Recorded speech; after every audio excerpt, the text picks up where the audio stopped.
Evangelio según San Juan, en el capítulo 2,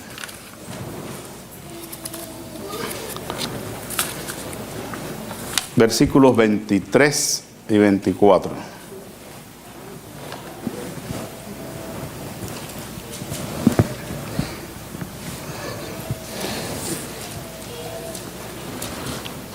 Dice la palabra del Señor: estando en Jerusalén, en la fiesta de la Pascua, muchos creyeron en su nombre, viendo las señales que hacía. Pero Jesús mismo no se fiaba de ellos, porque conocía a todos. Vamos a leer el 25 también. Y no tenía necesidad de que nadie le diese testimonio del hombre, pues él sabía lo que había en el hombre. Amado Señor, te damos gracias una vez más en esta mañana. Nos disponemos a compartir tu palabra, Señor. Rogamos que tú nos des tu gracia, tu sabiduría, el Espíritu tuyo, Señor, que sea quien medie en medio de esta enseñanza, Señor, para la edificación de tu iglesia, para la gloria de tu nombre. Te lo pedimos humildemente en el nombre de Jesús. Amén. Bien, hermanos, pueden tomar sus asientos. Vamos a meditar en esta palabra del Señor en esta mañana. Quiero hablar acerca de las características de la fe bíblica. Las características de la fe bíblica. Esa fe por medio de la cual Dios nos salva. Porque aunque somos salvos por la fe, eso quiere decir que es por medio de la fe, pero quien salva es Dios, ¿verdad? Es Dios el único que nos salva, en base a nuestra fe en Cristo, en base a nuestro arrepentimiento genuino y sincero. Yo creo, hermanos, que no es ninguna noticia para nosotros que vivimos tiempos difíciles, ¿verdad? ¿Estamos de acuerdo con eso? Estamos viviendo tiempos difíciles, hablando económica, política, moral, ecológica y espiritualmente hablando. Y aún, como nos damos cuenta, pues también en el plano de la naturaleza, el mundo está experimentando muchos fenómenos que están dañándonos. Los tiempos que vivimos no son tiempos fáciles, no son tiempos que podamos nosotros sentarnos allí cómodamente y esperar nada más que cosas buenas sucedan. Realmente son tiempos bien difíciles. Son los tiempos que profetizaron los hombres de Dios en las Escrituras Sagradas. Podemos hablar, por ejemplo, por mencionar solamente el aspecto que más nos llega a nosotros, el punto de lo espiritual, ¿verdad? Lo espiritual. Porque nosotros estamos moviéndonos en ese mundo. Nosotros tenemos una relación con Dios. Nosotros tenemos una fe que debemos cuidar, que debemos guardar. Y en estos tiempos que estamos viviendo son tiempos de apostasía. Tiempos en que la gente, aún los que han creído, están virando las espaldas a Dios. Están virando las espaldas a la fe auténtica, a la fe genuina, para volverse a las fábulas. Con la sencilla razón, hermanos, de que estas personas están siguiendo el impulso de sus corazones, están siendo engañados vilmente por los falsos maestros y predicadores de hoy, que impulsados por la avaricia y el poder, han dejado que el enemigo de nuestras almas pues les ciegue su entendimiento. No solamente a los incrédulos, la Biblia dice en 2 Corintios 4:4 que el Dios de este siglo ha cegado el entendimiento de los hombres para que no les resplandezca la luz del Evangelio de la gloria de Cristo. Pero también vemos esa actividad en algunos falsos maestros y predicadores que han permitido que su corazón se llene de avaricia y deseo de poder, y han hecho de la fe una manera de enriquecerse, de alcanzar ese poder. Hacen mercadería del Evangelio. Y es triste que mucha gente sigue esas falsas doctrinas y esas falsas enseñanzas. Por eso es que nosotros tenemos que ser guardianes de nuestra fe. Debemos ser celosos en conocer nuestra fe bíblica, nuestra fe cristiana auténtica, para que podamos salir avantes en medio de todo este mundo y todos estos peligros que nos rodean. Necesariamente tenemos que amar la verdad para eso. No podemos contentarnos con el estudio de entre semanas y el domingo, el sermón del domingo o la lectura casual que haga en mi casa. Tenemos que meternos de a lleno en la palabra del Señor y buscar nuestras raíces, las raíces de nuestra fe, y afirmarnos allí para que entonces seamos como ese árbol plantado junto a corrientes de aguas, que da su fruto en su tiempo y su hoja no cae. Y aun cuando venga el huracán o venga la tormenta, ese árbol va a mantenerse firme porque tiene raíces profundas. Nosotros tenemos que estar bien informados acerca de cuál es esa fe que hemos recibido de parte de Dios. Esa fe que dice la Escritura que fue dada una vez a los santos y que tenemos que contender por ella. La apología o defensa de la fe no es un tema muy común y muchas personas piensan que solamente eso es el patrimonio de los que le buscarse problemas, de los que les gusta estar en discusiones y polémicas, controversias, pero no es así. El verdadero cristiano tiene que conocer y defender su fe, porque esa fe es el medio por el cual Dios nos salva, y esa fe es más que una oración recibiendo a Cristo, como ya lo hemos dicho mil veces. No consiste en eso, simplemente. De ahí para allá hay que caminar en la fe, hay que conocer la fe, hay que nutrirse de esa fe y hay que afirmarse en esa fe. Lamentablemente, esa fe bíblica auténtica ha sido contaminada hoy día por creencias falsas pertenecientes al reino de los cultos, religiones orientales, filosofías de hombres, conceptos psicológicos y un sinnúmero de creencias paganas que están impidiendo a la gente encontrar la verdadera fe que salva. Por eso es que a veces se nos hace difícil hablar de Cristo hoy. Si uno se pone a pensar en eso, de todas maneras hay que hablar de Cristo, ¿verdad? Porque Cristo no es una religión. Pero definitivamente hay muchos que están mezclando la fe bíblica con todas estas cosas que mencioné y la gente se confunde y piensa que todo el que se pone una corbata y tiene una Biblia debajo del brazo es un estafador, es un mentiroso, es un falso maestro, porque lamentablemente eso es algo que está en el ambiente y todo el mundo piensa que esos predicadores lo que quieren es sacar el dinero a la gente. Y es vergonzoso que eso esté pasando. Y nosotros queremos afirmar la verdad de que sí hay un Cristo que es verdadero. Y que sí hay hombres y mujeres verdaderos de Dios que no están buscando ni fama, ni dinero, ni ninguna otra cosa que agradar a aquel que les salvó. Y tenemos que poner, ¿verdad?, la verdad por delante. Hay muchos billetes falsos, pero el hecho de que hayan billetes falsos, usted no va a dejar de recibir el sueldo, ¿verdad? Sí, porque hay billetes verdaderos. Y hay falsos maestros, hay falsos profetas, hay falsos pastores, pero hay verdaderos también.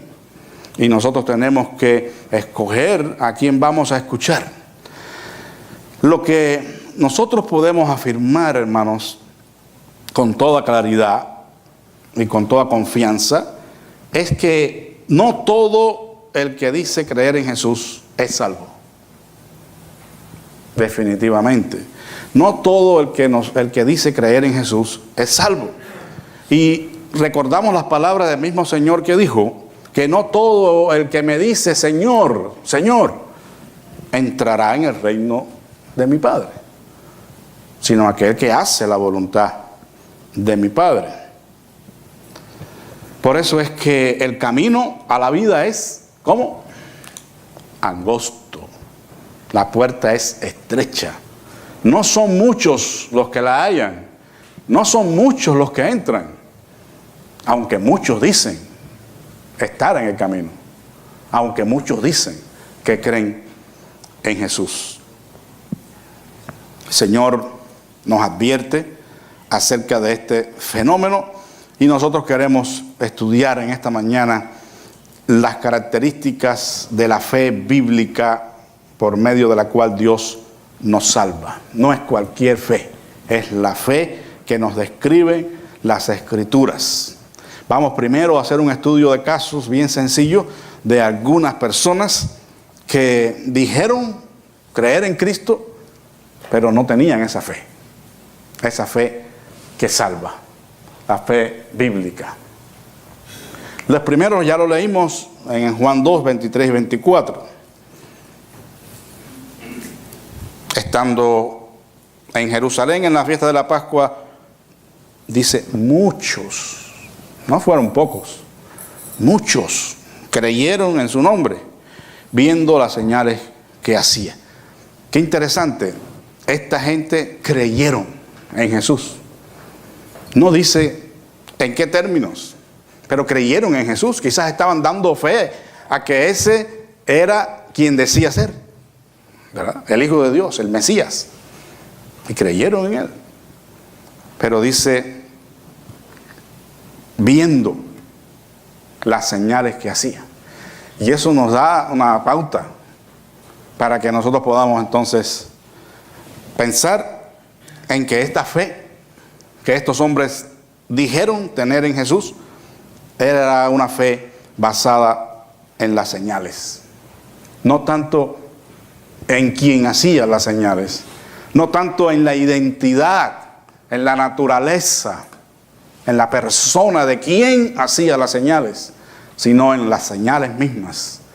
Así hay muchas gentes dispuestas a creer por señales. Pero no hay un testimonio bíblico, hermanos, de que esa fe fundada en señales cambie la vida de las personas.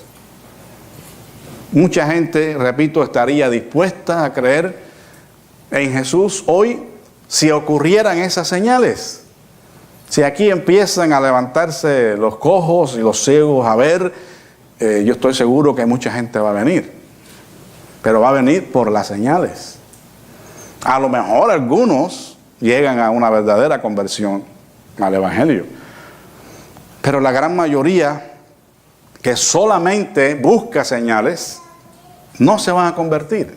Dice en este contexto que estamos hablando que Jesús hizo muchas señales durante la santificación de la fiesta de la Pascua, o la fiesta de Pesa. Y era propio, ¿verdad?, que en vísperas de esta festividad que ellos celebraban, pues sucedieran este tipo de cosas, este tipo de señales. Y sí hubo una respuesta de fe, pero fundadas en las señales que él hacía. Y repito, no hay una indicación en la Biblia de que este tipo de fe cambie la vida de la gente y les haga salvos de sus pecados. Lo mismo sucede hoy. Y aunque no es en el contexto cristiano, nosotros lo podemos ver fácilmente cuando escuchamos las noticias, ¿no? En una calabaza, en un árbol, en cualquier lugar, la gente cree ver una imagen de una virgen o a Cristo, hasta en una tortilla. Creo que una vez escuché una noticia, en una tortilla habían visto la imagen de Cristo. ¿Y qué? ¿Produce eso cambios de vidas? ¿Produce eso que la gente abandone sus pecados y viva en santidad para la gloria de Dios? Pues no, hermanos. Aun cuando llegaran a suceder verdaderas señales y milagros, no cambia las vidas. Porque yo lo he vivido personalmente. Milagros auténticos y genuinos que la gente experimentaba, pero la gente no continuaba fiel a Cristo. Muchas veces porque no se les predica correctamente el Evangelio. También hay mucha responsabilidad en el instrumento de Dios. Porque si el que está predicando está también esperando el milagro nada más, y no se detiene en la Biblia a predicar el Evangelio y a hablarle a la gente de que está perdida en sus pecados y que necesita a Cristo y que necesita arrepentirse, entonces pues lógicamente no puede haber convicción del Espíritu en la vida de nadie, porque no se les predica el Evangelio, solamente están esperando el show, el momento del milagro y del oro que cae y de cualquier otra cosa. No estamos en contra de los milagros, ¿verdad? Dios hace milagros y oramos para que sucedan milagros, pero tenemos que predicar el Evangelio, porque el mayor milagro que Dios puede hacer es salvar a un alma, hermanos, salvar una vida, es perdonar los pecados de alguien y transformarle en una vida que glorifique su nombre. Jesús mismo, dice el versículo 24, no se fiaba de ellos. Imagínense. Pero Jesús mismo no se fiaba de ellos, porque conocía a todos. O sea, el Señor conoce el corazón del hombre. Y sabía que esa gente, aunque habían creído en Él, no estaban dispuestos a seguirle, a convertirse en sus discípulos. Por eso Jesús no se fiaba de ellos. Como dice la versión popular, ese es el otro caso, disculpen. La versión popular, no confiaba en ellos. O sea, Jesús no confiaba en ellos, porque conocía a todos. Hay una realidad que nosotros podemos apreciar por el testimonio de muchos personajes bíblicos, que cuando el hombre se encuentra con Jesús, realmente las necesidades más profundas y los más tenebrosos pecados quedan al descubierto. Esa es una señal verdadera de que alguien se ha encontrado con Jesús y de que no está siguiéndole por las señales o por ninguna otra cosa. Porque, hermanos, no puede haber nada oculto que no se manifieste en el momento que la persona conoce y se encuentra con Jesucristo. Por ejemplo, Nicodemo, conocen a este hombre, maestro de Israel, todo un personaje conocedor de la ley. Él vino a Jesús y vino de noche porque no quería que nadie lo viera. Este hombre, cuando se encuentra con Jesús, no pudo ocultar su realidad. Aunque él era una persona conocedora de la Escritura, no había nacido de nuevo.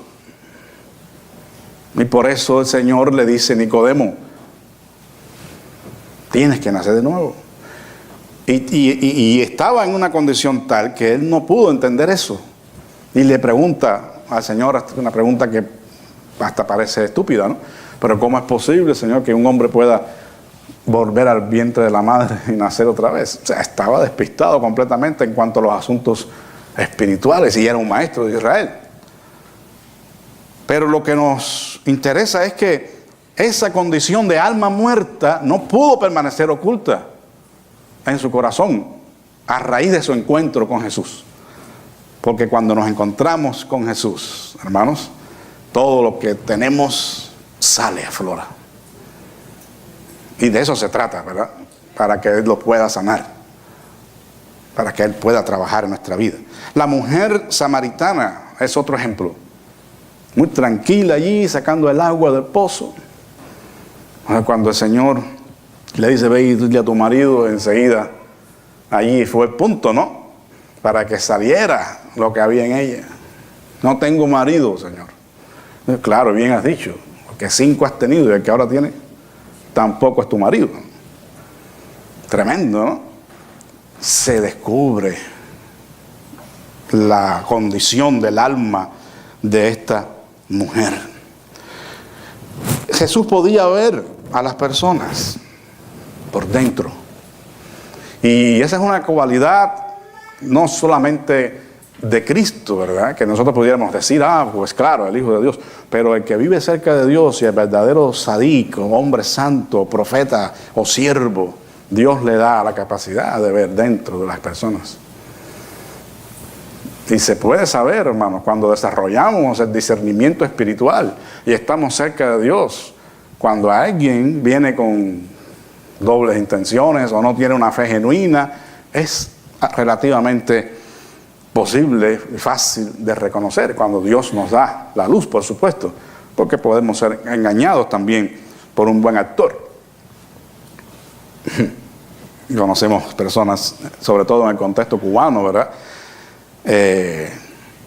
que aparentemente eran buenos cristianos, líderes de la iglesia, y no quiero decir los puestos que tenían, y resultaron ser espías del gobierno, del gobierno cubano, comunistas, ateos, infiltrados en la iglesia, y cantaban himnos y levantaban las manos, hablaban en lenguas, de todos, de todo. Podemos ser engañados, y el Señor nos dé cuidado que nadie nos engañe, pero a la misma vez debemos tratar de desarrollar en nosotros el discernimiento del bien y el mal, y poder estar apercibidos para no ser engañados en estos días. Cuando se presenta alguien ahí, habla muy bonito, porque quiero decirle que estas personas que están engañando y que están torciendo las escrituras están muy bien preparados, algunos de ellos. Algunos son unos charlatanes que lo abren la boca, deberían no abrirla nunca, pero hay otros que sí son bien preparados y mucha sabiduría, y si no estamos nosotros bien firmes, nos engañan. Y muchas incluso de nuestras iglesias se han vaciado porque han ido detrás de esa gente. Ahí no encuentro lo que yo necesito, ¿verdad? Y se van detrás de esa gente por las señales aparentes, ¿no?, de que Dios está haciendo allí. No tenían estas personas la disposición de convertirse en discípulos de Cristo, no estuvieron interesados para nada en el nuevo nacimiento, ni en ser salvos, ni en ser perdonados de sus pecados. Simplemente, hermanos, no hubo arrepentimiento para con Dios, ni fe en Jesucristo. Y esas son las dos cosas que están brillando por su ausencia en los mensajes de hoy, de esas personas, y aún a veces de los genuinos que no quieren confrontar a la gente, que no quieren hablarle a la gente con claridad de la importancia de conocer la verdad y los peligros de estos tiempos. Y no quieren hablar de arrepentimiento porque la gente se pone bravo, la gente se enoja. Y no quieren hablar de la fe auténtica porque entonces se les vacían las iglesias. Tenemos que asumir la responsabilidad, no importen los riesgos, ¿verdad? Hay que obedecer a Dios antes que a los hombres. Los otros, el segundo grupo, lo encontramos en Juan 8, 31.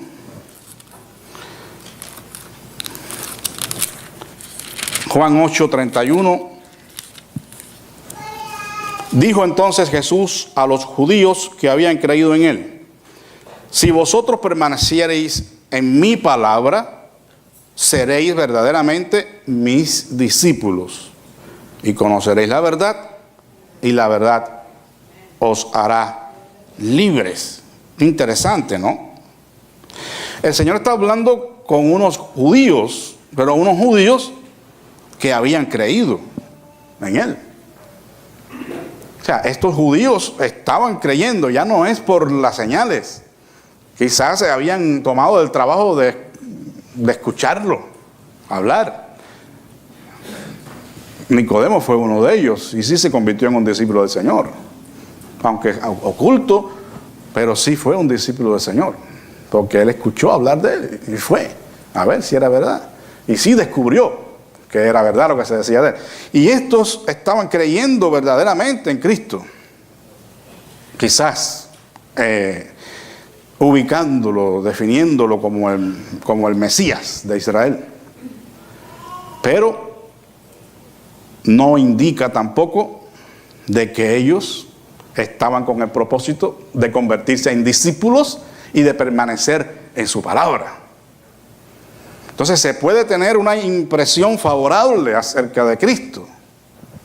Se puede tener una impresión favorable, un asentimiento intelectual a la verdad del Evangelio, como quizás fue el caso de ellos, pero no necesariamente la decisión de entregarse al discipulado, la decisión de permanecer en su palabra, una decisión de seguirle por lo que Él es, más que por lo que él hace. ¿Oyó eso bien? Eso es importante.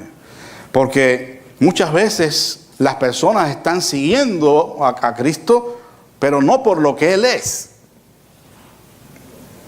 sino por lo que hace, por los beneficios. Podemos venir inicialmente a Cristo movido por los intereses, porque eso es normal. Cuando Él estaba predicando allí, la gente vio que venía multiplicando los panes y los peces, pues mucha gente venía por los panes y los peces. Pero también encontraban a Cristo. Qué bueno, ¿no? Si podemos dar panes y peces con el propósito de predicar el Evangelio y que la gente se convierta, está bien. Pero los que a toda conciencia están buscando solamente los panes y los peces y no les interesa a quien da los panes y los peces, entonces hay un peligro. Hay un peligro grande, porque esa persona jamás se va a convertir a Cristo, jamás va a ser un discípulo, ni jamás va a permanecer en su palabra. Por eso es que Jesús le dice: conoceréis la verdad, y la verdad les hará libres. Y eso fue una palabra dura, una palabra que hizo mella en esta gente, en estos judíos. Pues, ¿cómo que? ¿Qué se piensa de este hombre? Dijeron, linaje de Abraham somos, y jamás hemos sido esclavos de nadie. ¿Cómo dices tú, seréis libres? O sea, lo confrontaron, ¿no? ¿Qué se habrá creído el Galileo este? Está muy equivocado. Nosotros somos de la familia de Abraham, somos descendientes de Abraham, y nunca hemos sido esclavos de nadie. Jesús le respondió diciendo: de cierto os digo que todo aquel que hace pecado, esclavo es de pecado. Wow. Todavía le puso más difícil la cosa, ¿verdad? Pero el punto está, hermanos, en que los salvos son libres por la verdad que conocen. No por clases preparadas intencionalmente sobre temas escogidos. Y no por la manipulación psicológica. No porque tengas que ir a un encuentro y pagar por ello para que seas libre. No porque tengas que regresar a tus años de la infancia y aún hasta el vientre de tu madre para que perdones, para que seas sanado. No es por ninguna de esas cosas, ni es la sanidad interior, ni es la regresión, ni es ser parte de un encuentro y recibir esas clases ya preparadas, con ciertos objetivos bien marcados. No, es por medio de la verdad que conozcamos, la verdad revelada en las Escrituras, la verdad de Cristo mismo. Esa es la que nos hace libres, hermanos. Y esa fue la que Jesús le estaba diciendo a estos fariseos, que les harían libres. Pero ellos no eran libres. Y la reacción lo dice todo.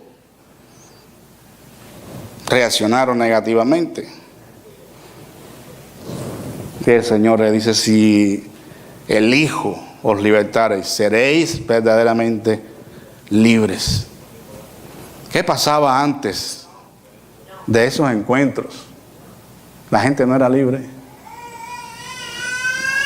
Jesús no hacía libre a nadie hasta que se les ocurrió a ellos hacer ese tipo de actividades y sus liberaciones y exorcismos. Es la verdad de Cristo revelada en su palabra la que nos hace verdaderamente libres. Y ellos no reaccionaron como que habían sido libres. Ellos reaccionaron con orgullo y dijeron: nosotros somos hijos de Abraham, nunca hemos sido esclavos de nadie. Tú estás equivocado completamente. El que ha sido libre recibe la amonestación, hermanos. Y cuando se le dice: este es tu problema y tú tienes esta situación que arreglar y esta actitud tuya es orgullo, la reconoce y no se mantiene en su obstinación y en su pecado. Porque esa es una característica de los que no han sido libres, que ponen sus propias leyes y toman sus propias decisiones, no importa que sea contraria al Evangelio o al espíritu del Evangelio. No, esa persona no ha sido libre. ¿Por qué? Porque la palabra de Cristo no hay adelanto en ella. Dice el Señor, sé que soy descendiente de Abraham. Yo no soy tonto, yo sé quiénes son ustedes. Pero procuráis matarme. Son descendientes de Abraham, son del linaje de Abraham, son hijos de Israel, son depositarios de la salvación. Pero ustedes me quieren matar. ¿Por qué? Porque a mi palabra no haya cabida en vosotros. La palabra de Dios haya cabida, haya lugar en los que son libres, en los que son salvos y reconocen sus errores y sus pecados cuando son confrontados. Esa es la verdadera naturaleza de nuestra salvación, hermanos. No es que seamos perfectos, no que no podamos equivocarnos, no que asumamos en una ocasión dada un espíritu contrario y manifestemos rebeldía quizás en la tentación, pero enseguida somos movidos y entendemos que Dios nos está tomando de los hombros y está diciendo, oye, ¿qué pasa contigo? Y nos arrepentimos, ¿verdad? Nos sujetamos al Señor. David pecó horriblemente contra Dios, pero David se arrepintió. A veces tomó su tiempo, no crea, y fue necesario que Dios mandara a Natán y le contara un cuentecito allí, moviendo la justicia de David, de aquel hombre que tenía solo una ovejita y le robó tenía muchas ovejitas, pero le quitó la ovejita al que solo tenía una. Ese hombre es digno de muerte. El rey justo, ¿no? Y Natán le dijo, tú eres ese hombre. David no dijo, tú eres un profetita, yo soy el rey. Salte de aquí. Yo sé lo que yo hago. Yo soy responsable por mis asuntos, por mis decisiones. No, él se arrepintió. Lea el Salmo 51. Amargamente. Y pidió al Señor que le devolviera el gozo de su salvación. Lo que quiero decir, hermanos, es que podemos equivocarnos, podemos incluso fallar y pecar contra Dios, pero el que es salvo, el que es libre, se arrepiente y vuelve al Señor. Hace ajustes, pide perdón, busca al agraviado. No se encierra en sí mismo. Fue dura la palabra para esta gente, hermanos, y a veces la palabra no puede ser suave. Dice el versículo 44, vosotros sois de vuestro padre el diablo, y los deseos de vuestro padre queréis hacer. Él ha sido homicida desde el principio y no ha permanecido en la verdad, porque no hay verdad en él. Cuando habla mentira, de lo suyo habla, porque es mentiroso y padre de mentira. Entonces el Señor no tuvo pelos en la lengua para decirle, no, ustedes no son hijos de Abraham, ustedes no son hijos de nadie, solamente del diablo, porque las obras del diablo quieren hacer. Como que no suenan palabras de Cristo esta, ¿verdad? Pero sí, ahí está, en su Biblia. Fueron palabras de Cristo. Ustedes son hijos de vuestro padre el diablo. A lo mejor no se lo dijo enojado, ¿verdad? A lo mejor se lo dijo muy dulcemente. Pero no importa el tono. Lo importante es la verdad que se comunica. Y esa gente tuvieron una favorable impresión acerca de Cristo, acerca de su mensaje quizás, pero no estuvieron dispuestos a que la condición negra de su corazón saliera a flora. No estuvieron dispuestos a convertirse en discípulos de Cristo y abrazar la verdad que hace libres. Y el último ejemplo, el de Simón el Mago, en Hechos 8. Este es un caso bien interesante, hermanos, porque usted se va a asombrar de todas las características que tenía Simón el Mago, ¿no? Hechos 8, del 13 al 24.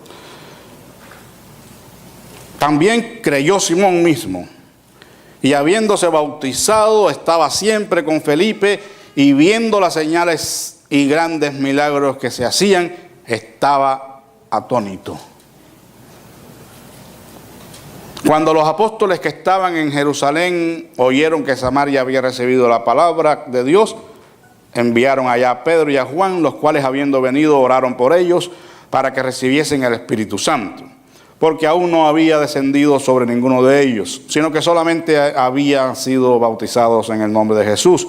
Entonces les imponían las manos y recibían el Espíritu Santo. Cuando vio Simón que por la imposición de las manos de los apóstoles se daba el Espíritu Santo, les ofreció dinero, diciendo: dadme también a mí este poder, para que cualquiera a quien yo impusiere las manos reciba el Espíritu Santo. Wow, tremendo, ¿no? ¿Qué se dice aquí? Para no cansarles. Simón creyó también. O sea, él fue uno de los que escuchó a Felipe predicar el Evangelio y creyó en el Evangelio. Él fue uno de los que, si lo ponemos en el contexto nuestro, queremos entenderlo así, aceptó a Cristo en su corazón, hizo una oración, se arrepintió y repitió con Pedro, bueno, como usted quiera ponerlo. Pero él creyó. Y lo dice la Biblia. Él creyó al Evangelio que estaba predicando Felipe. Además, en el versículo 13 dice que fue bautizado, por lo que él escuchó bien.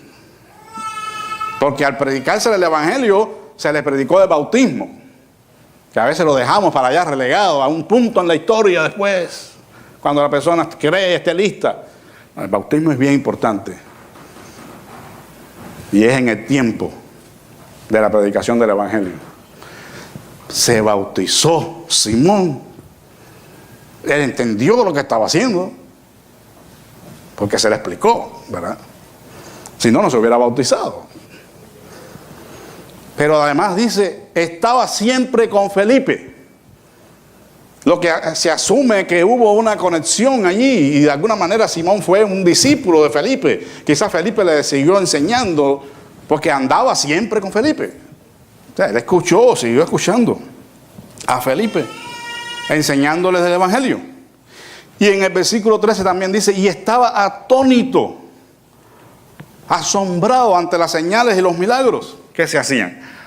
O sea, era todo un creyente, ¿no? Él tenía toda la evidencia externa de ser un verdadero creyente, un verdadero cristiano. Sin embargo, hermanos, por el testimonio bíblico, esta fe de Simón fue solo histórica e intelectual, sin haber tenido como resultado el cambio de vida interior, sin haber nacido de nuevo. Dice la Escritura, cuando vio Simón, versículo 18, él vio algo. Este es el único, digamos, de los 4 casos de bautismo con el Espíritu Santo, o que se recibe el Espíritu Santo, que no hay una señal externa, que no se dice, por lo menos. Pero cuando él vio algo. No sé si lo vio hablando lenguas, o lo vio flotando, o no sé. Pero él vio algo que le llamó la atención. Y lo comparó con sus poderes que él tenía como mago. Y él dijo, oye, no dice aquí, pero quizás por las palabras de Pedro después nos daremos cuenta que lo que él estaba era pensando en cómo sacarle provecho a ese poder como mago que él era. Si ahora yo recibo esto, no hay quien me gane aquí en toda la ciudad como mago, porque voy a hacer señales y prodigios más que nadie. Parece una especulación, pero repito, por lo que Pedro dijo después, que lo vamos a ver, estos fueron quizás los pensamientos de Simón. Cuando él vio que se podía obtener ese poder, ofreció dinero para comprarlo. Lo que se conoce hoy como simonía, cuando alguien compra, ¿verdad?, un cargo en la iglesia, un puesto de autoridad en la iglesia. No estudió, no hizo nada, pero lo pagó, y así se hace muchas veces, ¿no?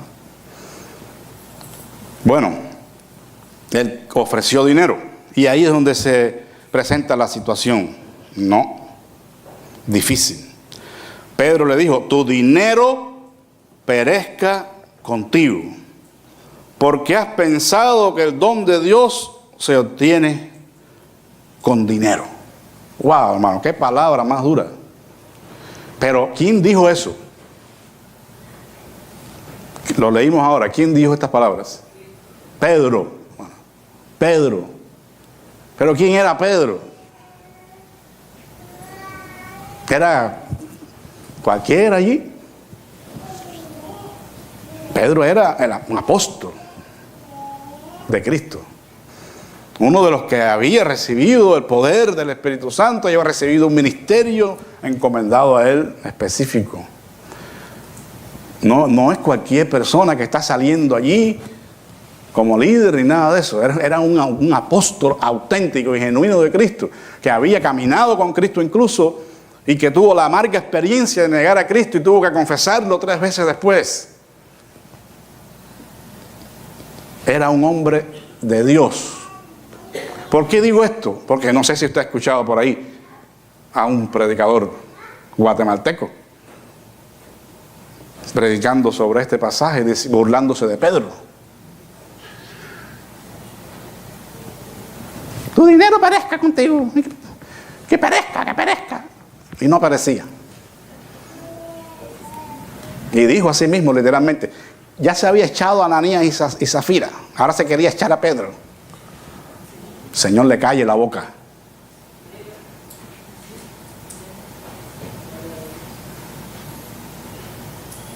Pedro era el hombre de Dios, lleno del Espíritu Santo, el que podía ver lo que había en el hombre, como Jesús podía ver lo que había en el hombre. No a la misma dimensión quizás, no en el mismo plano, pero podía, como los profetas del Antiguo Testamento, que le dijeron al rey, que aquel le dijo al rey claramente, lo que tú haces en tu cámara más secreta, Dios me lo revela a mí. Entonces, ¿cómo ahora el Dios Santo de Israel no le va a revelar a su siervo, el apóstol Pedro, a quien le debemos parte de las Escrituras Sagradas, de que Simón estaba mal? Y este hombre dice que no, que era Simón que estaba bien, Pedro el que estaba mal. ¿De dónde sacó eso? Yo quisiera ver ese comentario. No existe, por supuesto. Eso vino del infierno, del único lugar donde lo pudo haber recibido. Simón quiso comprar el don de Dios, porque quizás Simón estaba pensando lo que estábamos diciendo ahorita. Este poder me hace falta a mí para aumentar mi influencia, para ser el mejor mago del pueblo. El Señor continúa hablando duramente a través de Pedro, ¿no? O sea que la extravagancia de la oferta del mago está no solamente en el deseo de regatear con Dios, sino en querer comprar aquello que por su misma naturaleza solo puede recibirse como un libre don.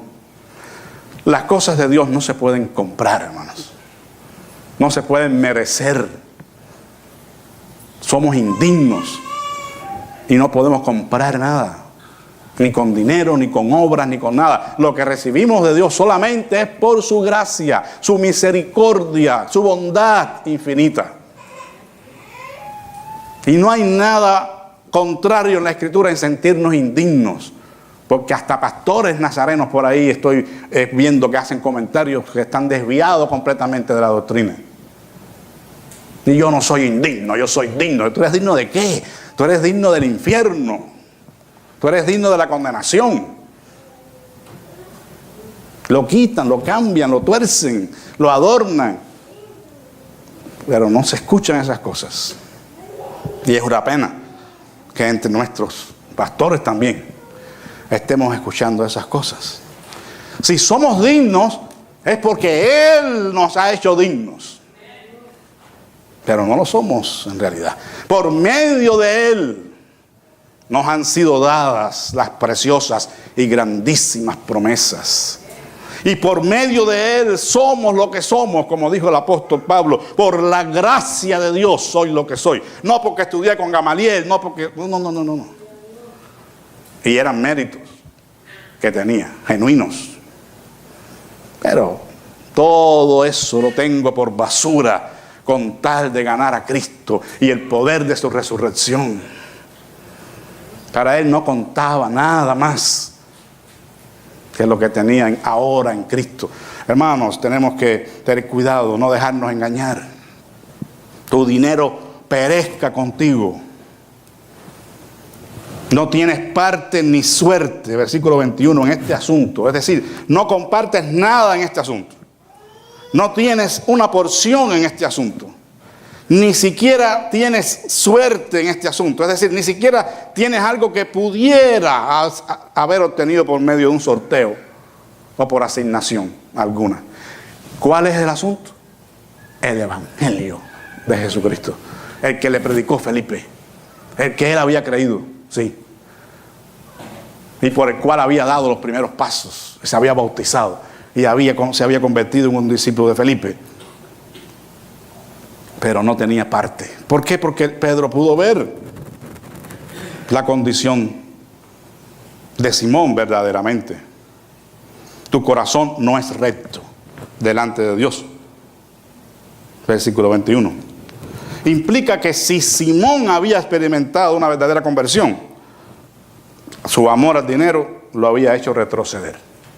No vamos a dudar de que haya experimentado una verdadera conversión.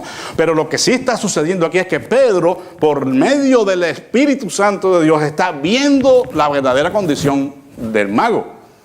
Y por eso es que le dice así.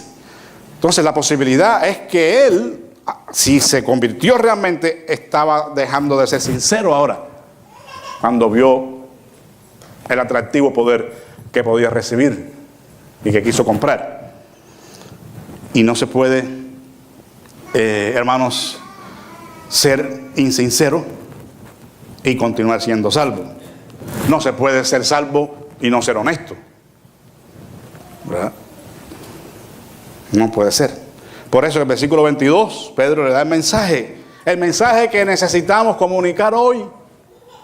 Arrepiéntete, pues, de esta tu maldad, y ruega a Dios si quizá te sea perdonado el pensamiento de tu corazón, porque en hiel de amargura y en prisión de maldad veo que estás. El puntillazo, como decimos, ¿verdad? Se lo dio bien dado, hermanos. Pero ya vemos que hasta Pedro está saliendo con su buena respuesta hoy por parte de algunos predicadores. Tu corazón no es recto delante de Dios.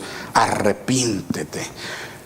Cuando las palabras de Pedro nos suenan a incertidumbre en cuanto a si Simón podría ser perdonado o no, no se refiere de que Pedro está dudando de que Dios perdonaría a Simón. Definitivamente no. Pero lo que sí está seguro es que Pedro duda del arrepentimiento de Simón. No que Dios lo iba a perdonar, sino que Simón se arrepintiera de verdad. Y él de amargura y prisión de maldad es un hombre que literalmente está hacia adentro. Alguien que ha caído en una amarga oposición al evangelio. Y en el versículo 24 lo podemos atestiguar. Respondiendo entonces Simón dijo: rogad por vosotros por mí al Señor, para que nada de esto que habéis dicho venga sobre mí. ¿Cree que eso es arrepentimiento? ¿Qué les parece esa palabra? ¿Suenan a arrepentimiento?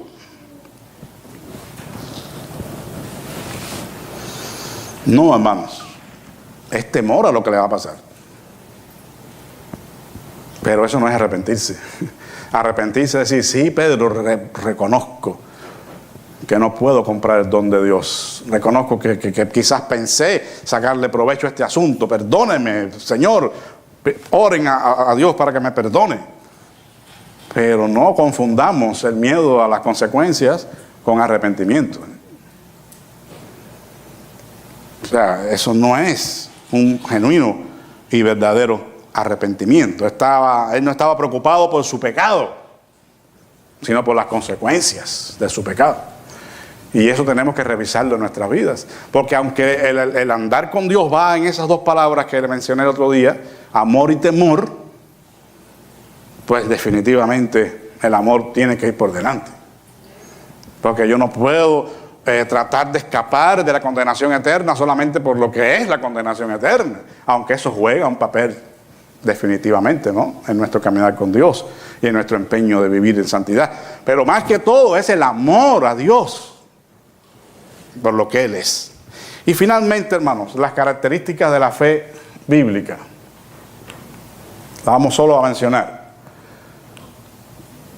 La fe bíblica que Dios puede ver en nosotros y que nos salva a través de ella, primeramente es una fe que cree de todo corazón.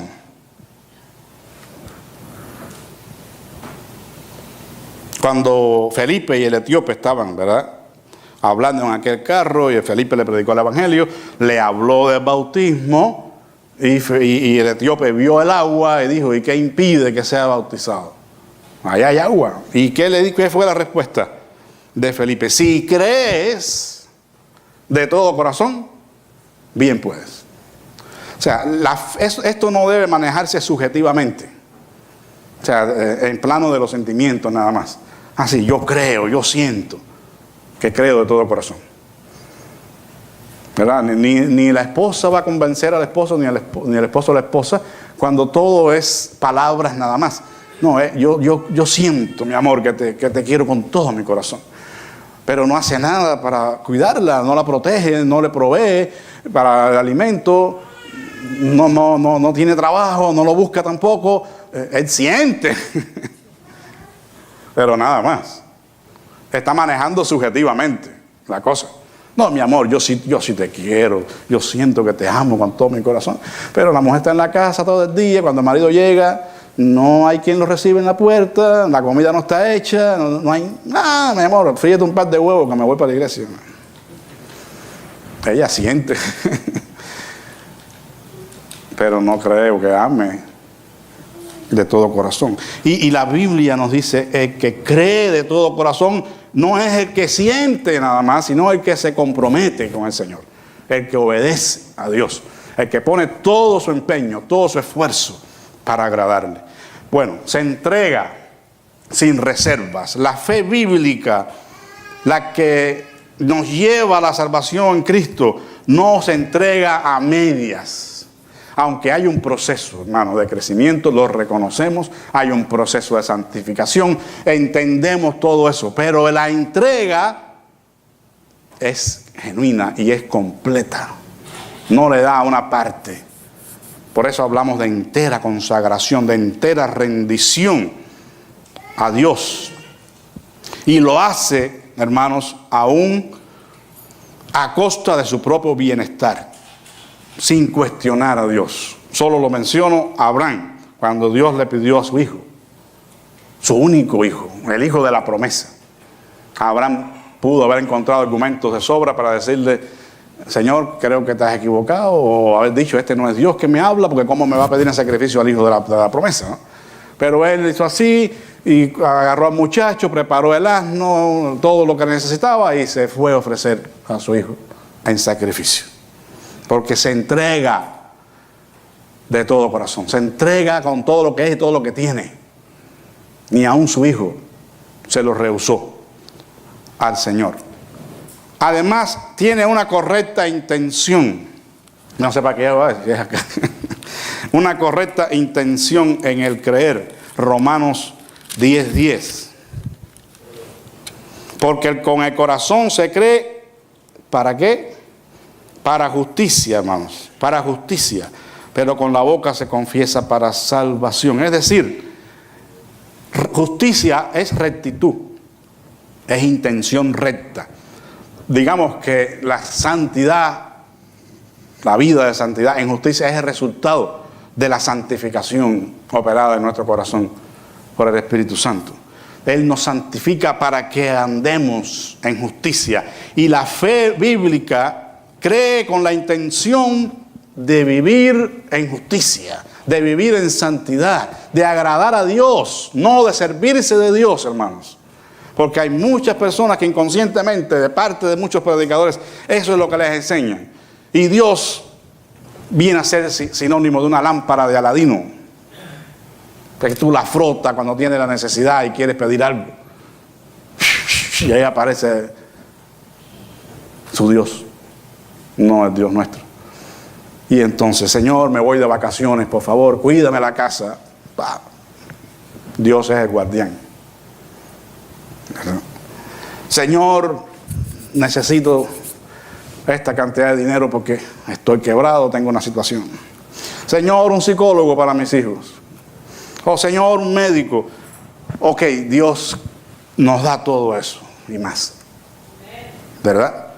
Él nos cuida la casa, Él nos cuida el negocio, Él nos da y suple nuestras necesidades, Él atiende a nuestros hijos y situaciones familiares, Él nos sana también. Pero hermanos, esas no deben ser las motivaciones para que la gente crea en el Señor. Tenemos que llamar a la gente a creer en el Evangelio porque están perdidos en sus pecados, porque están condenados al infierno y porque Dios les ama. Esta fe bíblica es práctica, consistente. Sabe que Dios está en todo lugar y camina con Él. No está ajena a que Dios está en todo lugar. Cuidado tus ojitos lo que ven, recuerdan el canto de la escuela dominical. Cuidado tus piecitos a donde van porque cierto el Señor y te mira con amor. Eso es lo que significa. Dios está en la iglesia, está en el mercado, está en tu centro de trabajo contigo, está en tu casa, está cuando estás haciendo cualquier cosa, Él está allí. Y el que ha creído de la manera bíblica sabe que Dios está en todo lugar y se cuida de agradar a Dios en todo lugar. Resiste la tentación, porque la tentación va a venir, pero resiste la tentación. La fe bíblica purifica el corazón. Hechos 15:9, es decir, libera de toda mezcla el corazón, lo limpia, lo purifica de todo pecado. Hay otros versículos, pero no los voy a tomar. Es la fe que nos lleva al nuevo pacto, un corazón de carne, un corazón sensible, un corazón donde se puede poner la ley de Dios y que ese corazón va a vivir ahora para la gloria de Dios. Ustedes serán mi pueblo y yo seré su Dios. Es el llamado del Señor. Las obras dan testimonio de esa fe. Por eso no se puede manejar subjetivamente. No, yo creo que creo de todo corazón. Tiene que haber obras, hermano. Ahí en Santiago usted lo puede ver. La fe sin obra es muerta. Hay un juicio de obra que está muy bien enseñado en la Escritura, donde tenemos que comparecer ante el tribunal de Cristo para dar cuenta de todo lo que hicimos mientras estuvimos en el cuerpo, sea bueno o sea malo. Hay salvación, hay fe, tiene que haber obras. Ven, obra por el amor. Gálatas 5:6. ¿Cuál es la motivación de esa fe? ¿Cómo obra esa fe? Solamente por el amor. Si no es por el amor ese de Dios, entonces esa fe hay que revisarla, hay que probarnos a nosotros mismos, dice la Escritura, probaos a vosotros mismos si estáis en la fe. Porque si no es el amor la única cosa que nos mueve a cualquier cosa que hagamos por Dios o para quien sea, entonces hay problema con esa fe. Esta fe vence al mundo, 1 Juan 2:15. El mundo pasa, los deseos de los ojos también, pero el que hace la voluntad de Dios permanece para siempre. Y esta es la victoria que ha vencido al mundo, vuestra fe. O sea que la fe es para vencer al mundo, no para estar derrotados por el mundo. Es para vivir por encima del pecado, no para vivir mezclados allí, arruinados por el pecado. No es una fe que está lamentándose todo el tiempo de que no tiene victoria, sino que es la fe que nos da la victoria en Cristo. Una fe vigorosa, fuerte, que no desconoce la hora de la prueba, que no desconoce la angustia, que no desconoce la necesidad, porque esas van a venir, hermanos, van a venir. Pero el que tiene esta fe vence al mundo. Y finalmente, esta fe no retrocede. Hebreos 10:39. Nosotros no somos de los que retrocedemos, dice, sino de los que vamos adelante. Esa es una característica de la fe verdadera, que a pesar de que adelante hay tantas dificultades y tantos problemas, no retrocede, no apostata de la fe, no se retira, sino que permanece para adelante, hermanos, aunque un mar rojo esté allí. Ellos no tenían para dónde ir. Atrás estaban los egipcios, a los lados de los montes, y en el frente el mar. Pero para ahí es que hay que ir. No se preocupe, Dios abre el mar. Tenemos que seguir adelante. Y como dice el dicho, para adelante, porque para atrás, como dice, ni para coger impulso. Entonces, hermanos, entendamos que la costumbre de la fe es la fidelidad. Por eso no retrocede. Va siempre hacia adelante al premio del soberano llamamiento de Dios en Cristo Jesús. Ojalá podamos respondernos en esta mañana positivamente: sí tengo esta fe. Sí estoy moviéndome en esa dirección. Sí quiero agradar a Dios. Ese es mi mayor tesoro, mi mayor posesión. La fe en Jesucristo. Si no fuera así, Él está dispuesto a dársela, hermanos. Si ha tenido momentos que ha hecho, por así decirlo, débil su fe, no importa, podemos afirmarnos en Él. Que Dios les bendiga. Te damos gracias, Padre amado, por tu palabra en esta mañana. Rogamos que nos ayudes para que por medio de esta fe grande, hermosa, preciosa, Señor, que tú nos has dado en Cristo, nosotros podamos seguir agradándote en todo. Te suplico que Señor, si alguien ha estado débil en la fe, ha caído, Señor, en alguna circunstancia, que su fe se ha visto afectada, Señor, su fortaleza espiritual, auxíliales, Padre amado. Pedimos por nuestros hermanos que sabemos que están en esta situación, que esta fe tuya, Señor, les dé fuerza en este momento para no dejarse, Señor, derrotar por nada ni por nadie, Dios mío, sino que se levanten, Padre. Oramos en favor de ellos ahora en el nombre de Jesús y mandamos, Padre, en favor de ellos una palabra de fe sobre sus vidas para que tú les levantes, para que tú les restaures, Señor amado. Glorifícate, Señor, glorifícate. Gracias te damos por ayudarnos, Señor. Gracias por amarnos aún en nuestras imperfecciones. En el nombre de Jesús. Amén.